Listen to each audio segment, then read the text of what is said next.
Siberian കടൽ കൊള്ളക്കാരല്ല, ഇത് Siberian കടൽ പക്ഷികൾ.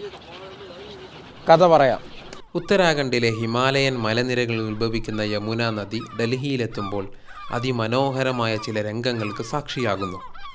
ഇതാണ് ആ കാഴ്ച. നല്ല തണുത്ത പുലർക്കാലവും യമുനാഘട്ടിലെ ഈ കാഴ്ചകളും കൂടിച്ചേരുമ്പോൾ ഇരട്ടി മധുരമെന്ന പോലെയാണ്. ആഹാ! നവംബർ മുതൽ മാർച്ച് വരെ പുലർക്കാലങ്ങളിൽ യമുനാഘട്ടിൽ ഈ പക്ഷികൾ നമ്മെ കാത്തിരിക്കും. ഈ പക്ഷികൾ നമ്മുടെ അതിഥികളാണ്. 5 മാസക്കാലം നമ്മൾ ആതിഥേയരും. സൈബീരിയയിലെ അതിശൈത്യത്തിൽ നിന്ന് രക്ഷ തേടിയാണ് ഈ ദേശാടന പക്ഷികൾ നമ്മുടെ രാജ്യത്തേക്ക് വിരുന്നെത്തുന്നത്. നവംബർ മുതൽ മാർച്ച് വരെ യമുനയുടെ തീരങ്ങളിൽ കൂടുകൂട്ടും, പിന്നെ നാട്ടിലേക്ക് മടങ്ങും. ഒരർത്ഥത്തിൽ നമ്മൾ ആതിഥേയരാണ്.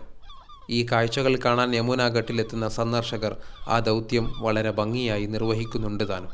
യമുനാഘട്ടൊക്കെ കണ്ടുവന്ന് ഓരോ ചായ കുടിക്കുകയാണ്. ഇനി വളരെ സങ്കടമുള്ളൊരു കാര്യം പറയാം. യമുന നദിയും ഈ പരിസരവും അതിമലിനമാണ്, അതീവ ദുർഗന്ധവും. വൃത്തിയും ഭംഗിയുമുള്ളൊരു അന്തരീക്ഷം കൂടി സൃഷ്ടിക്കപ്പെട്ടാൽ ടൂറിസത്തിൻ്റെ സാധ്യതകൾ എത്രത്തോളമായിരിക്കും?